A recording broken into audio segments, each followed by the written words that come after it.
I finally got one of the most OP relics in the game, guys. And in today's video, I'm gonna show you exactly how impactful it can be on your account.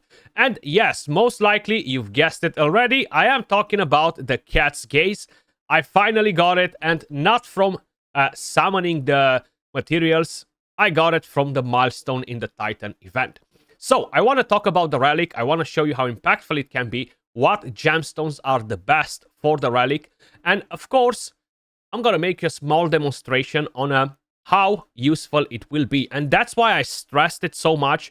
And I've told you guys, if you gotta skip a fusion, if you gotta, I don't know, do whatever it takes, as long as you're not breaking your wallet, if you're free to play or whatever, dump your resources to get this relic, because it's going to be one of the most impactful things that you're going to basically get. Okay, you can get a fusion champion. If it's not the level of Newt or something like that, it won't really make much of a difference. But if you're getting the Cat's Gaze, it's going to completely change your account. And I'm talking about almost having a 6-star crushing run blessing that can be moved from champion to champion to champion. Now, the truth is that it will take a while for us to basically max the relic. Even for myself, at the moment, I only have it at level 12. And to take it to the next step, it will take me a long time. So yes, I've made a fodder 4-star. I still need to do 3 more. And then I need to do 5-star fodder. So to be honest, at this rate, I'm probably looking somewhere at, I don't know, next year. Because it's very hard to accumulate materials, very hard to accumulate relics.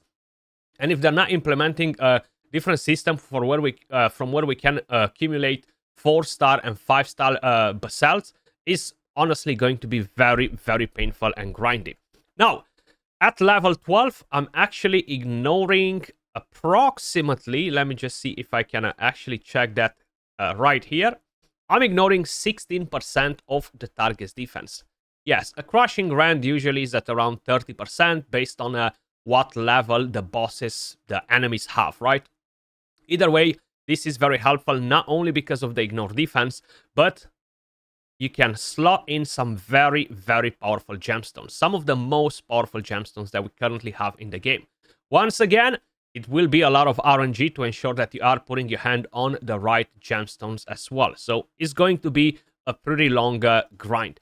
I wish we would have an option to basically see all of the gemstones that we have equipped as well. Maybe we have one and I just haven't found it just yet. Maybe if we do this. No, this is still for the relics. Either way, I equipped this on Alice. The build that I have on her is not Savage, and that's intentionally.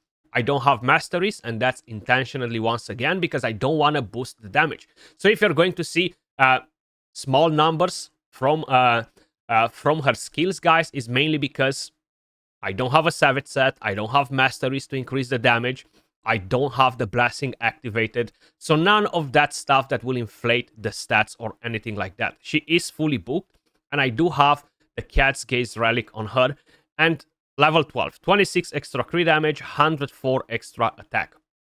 Now, talking about gemstones, this is what I currently have on.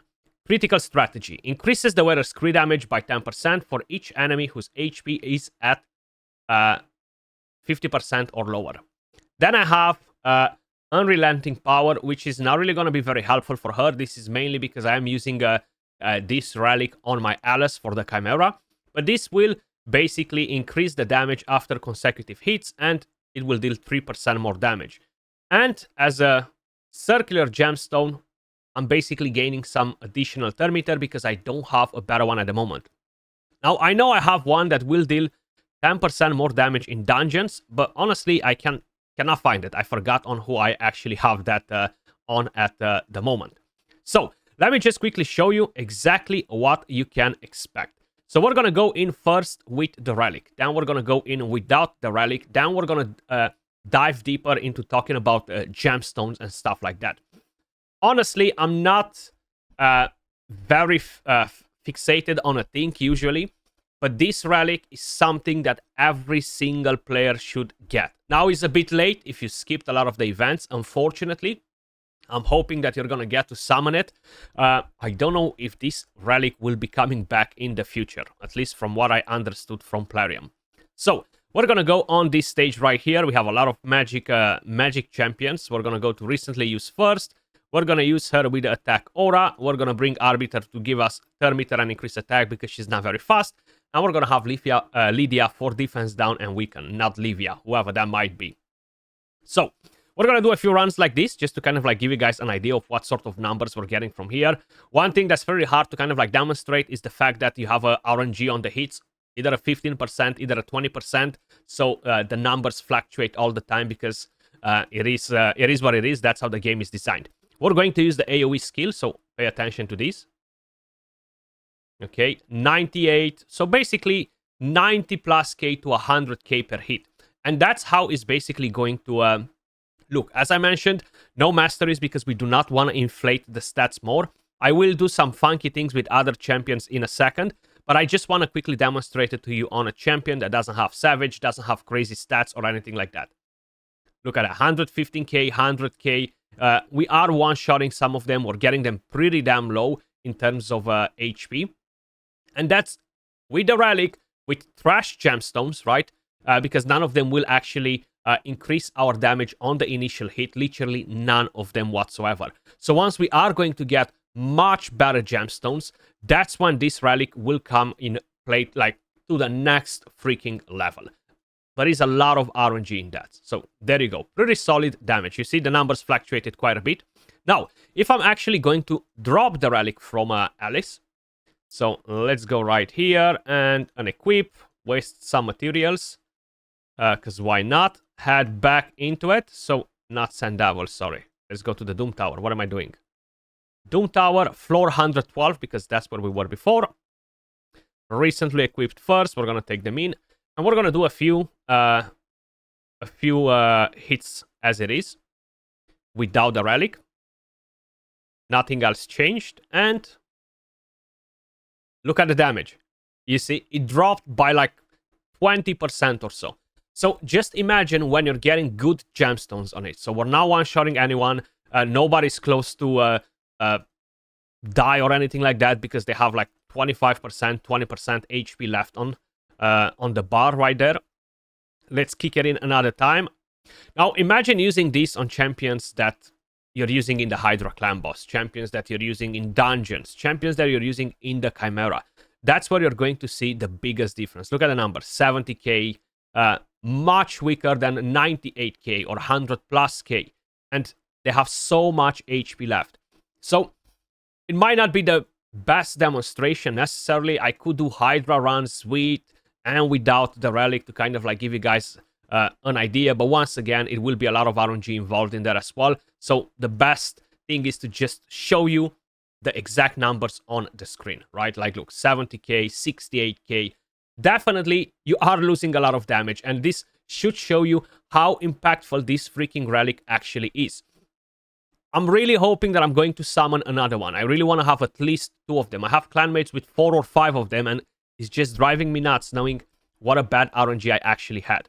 Talking quickly about some of the gemstones, okay? So if we're going to go at the relic index, sorry, I can't speak today for whatever reason.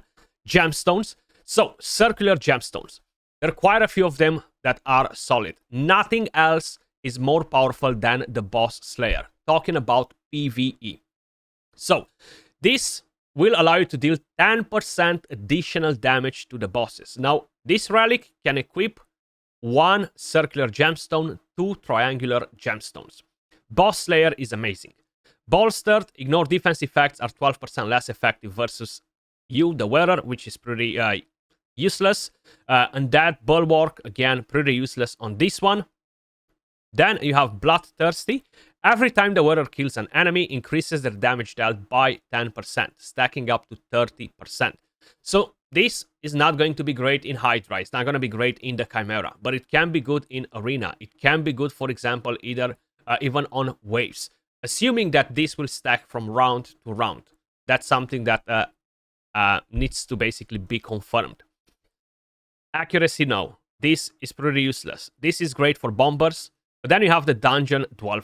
The wearer deals 10% more damage in dungeon battles. Waves, bosses. This is one gemstone that I actually currently have available. I need to find it.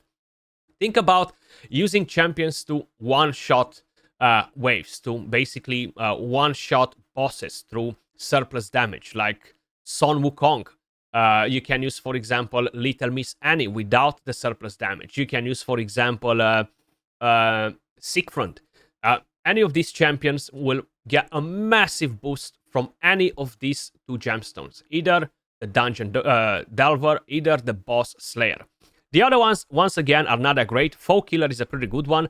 The Wearer deals 5% more damage against enemies with full HP, so on the first initial hit is going to be pretty nice. Unflinching, not great. The Wearer's defense increases by 1, not going to be helpful. And I think that's about it in terms of circular gemstones. You have 1, 2, 3 that are really, really effective. Then moving on to the triangular gemstones. You can equip 2 of these on the relic, okay? That's what really makes it crazy, is what gemstones can be equipped on it as well. Now, again, it's super hard to get mythical ones. I haven't got one myself, and I've been smashing the Chimera every single week. You have the extra. This is basically dealing additional damage when the enemies are crowd control. Not going to be necessarily the best one for it. Double down, again, not bad, but it's going to use the... is going to have a chance to repeat the attack once, which is massive. So if you're going in arena, you're gonna freeze them with somebody, you're gonna stun them with Armans, and you're basically just smashing in with your damage dealer. You're gonna have a 10% chance to repeat the attack, which can be massive. Now, it might be only in the case if you're not already killing the target, because if that's not the case, I'm not really sure exactly how it's going to work. Constant. The Wearer has an 8% chance to gain an extra turn after killing an enemy. This is massive for PvP, massive for PvE on waves, not on the bosses, because when you're killing a boss, it's pretty much game over. In the Hydra, decapitating them, it doesn't count as a kill. But this is a very strong one as well, so definitely not something you want to sleep on if you have it. Dealing 50% more damage when counterattacking. Now, this is my most wanted at the moment from the triangular ones, to be able to use it on allies. 50% more damage is going to be absolutely massive. Piercing Strike, pretty good as well, but you need to kill somebody, because if you're not going to basically gain the bonus. It will allow you to ignore 12% of the target's defense on the next attack, and pairing it with the relic already is going to be massive. Critical Strategy, this is something that I actually have equipped on. Increases the Wearer's crit damage by 10% for each enemy whose HP is at 50% or lower. Now, when you are running in the Chimera, you have one enemy. Usually, most likely, you can target to attack the boss when it's under 50% HP. Bang, you're going to gain 10% extra crit damage from here. If you're going in the Hydra Clan boss and you are dropping their HP, bang, you're going to gain 40% extra crit damage on your champion, which is really, really powerful. Rolling Force. When using multi-hit skills, each consecutive hit after the first one that the Wearer makes will ignore 5% of the target's defense. This is great on multi-hitters. So pretty much any multi-hitter in the game will benefit a lot from it. Even 5% ignore defense is massive, guys, okay? It's absolutely massive. Then, the Wearer has an 8% chance to reset a skill's cooldown if it kills an enemy. Once again, massive for Arena, massive for PvE. The epic ones and the rare ones are not that great. You can increase your crit rate based on how many debuffs you have on the target.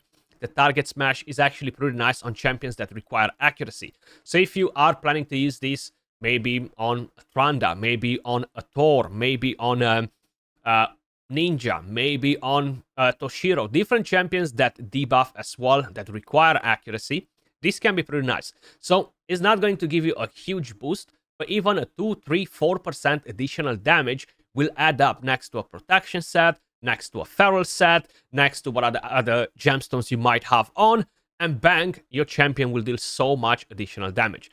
Currently, I have this one equipped. As I mentioned, it's not going to benefit Alice at all. When using multi-hit skills, each consecutive hit after the first one that the Wearer makes will deal 3% more damage. Now, I am using it on Alice, who actually has a couple of hits. The second one deals a bit of more damage. The problem is that this is really going to fly to the moon once you are using it on a champion like a Krutraxa, even a Ninja, because he has a triple hitter. Champion that have 3 or 4 4 hits on their skill set. That's who's going to benefit the most out of it. Quick Strike is nice in Arena if you're taking the first turn. If you're not smashing into Stone Skin or anything like that, the first attack will deal 10% more damage. Great in great versus dungeon bosses as well, where you're just going in front of the enemies and you're just planning to one-shot them. Once again, brings me to the strategy of the Monkey King, if you're running, of course, Little Miss Annie, Sick Friend, etc. And the rare ones, Unbound Might, the weather's crit damage increases by 3 for each debuff. Not necessarily the best, because most likely you're not going to stack a lot of debuffs on you unless you're doing something with Gurptuk, right? Pierce is nice. The weather will ignore 3% of the target's defense if the target is under 2 or more debuffs. Unfortunately, I don't have it, because I would 100% equip this. It's going to be pretty helpful as well. No matter what I'm doing, PvE, PvP, etc., I will most likely have 2 debuffs on the target. So ignoring 3% additional defense is pretty nice. The rest, once again, are not going to be really helpful. But getting this relic with the right gemstones, guys, is going to be more impactful than a 6-star Crushing Rant. I know it might not sound like it, but trust me when I'm telling you that. So let me just quickly see which one of my champions has the other relic on. The other gemstone, sorry. So it's going to be a circular gemstone. Most likely not on him, because it doesn't really make sense. Not on him either. Is the one that will deal additional damage versus dungeon bosses, right? So that's what we're actually looking for. I'm not sure on who I actually equipped that one. I know I was doing some funky things the other day for the challenge.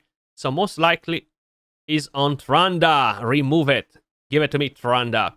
So, Erratic Coronet is very strong on Tranda as well. Just to kind of like mention that. I feel like it's pretty important, a very strong one.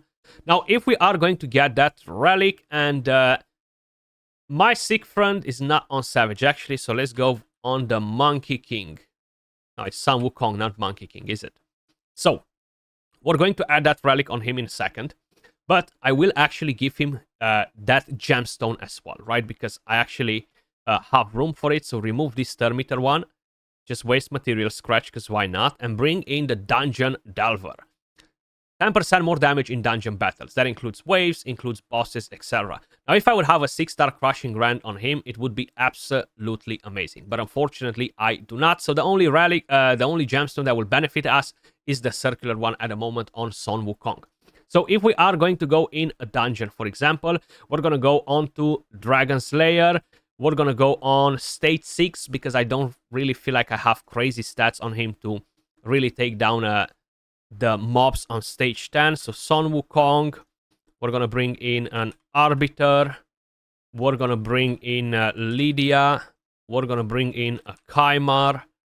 And that's about it.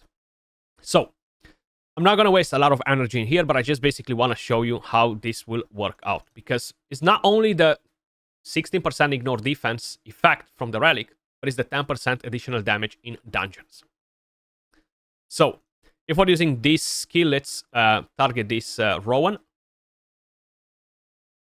370k, 140k on the other ones. Definitely not so much damage. But now, because some of them drop the HP, we're actually gaining some crit damage, right? So we're going to be able to do that twice. Now, once again, 300k, 200k, 300k damage on the other ones. So it's definitely not a bad damage as it is, right? But once we are going to bring in the relic on the monkey, right, is going to go to the next level. So come right here. These are the stats on the monkey, by the way, if you are curious. Then we're going to add a relic to it, which will give us additional stats. And what is it? The Cat's Gaze, equip. I really need to stop moving the relics left and right because I'm wasting so many materials. But either way, these are the stats now. So we have 300 crit damage. Of course, the relic will give you the stats, which will boost the damage a bit more. But we have 10% extra damage versus dungeons. So it doesn't matter if they're waves, bosses, etc. Okay, so check this out right now. Everybody is on a point. So it was 370, 380k, right? 391k, and we increased the damage by a lot. Like, look at that. You see how much HP we dropped on the other ones? Everybody's under 50% HP. because of it, right now we're actually going to have 40% additional crit damage from that gemstone. And right now we're going to do this again. Look at the damage. 500k, 1.1 million splash on the rest. Of course, that's mainly because we hit a target that had lower HP than in the previous run. But the damage that this relic brings to the table is absolutely insane. Okay, like, you can't make this shit up, okay? Pardon my French. That was all for the video. I just wanted to, once again, make you aware of what you're missing out if you're not going for the relic, okay? As simple as that. I'm not trying to create you FOMO, guys. I'm just simply trying to look out for you guys to basically make you aware of how impactful, how powerful a relic like this can actually be on our accounts. As usual, if you enjoyed the content, smash a like, subscribe to the channel, drop a comment, help with that YouTube algorithm. Much love, and I will catch you all in the next video. Peace.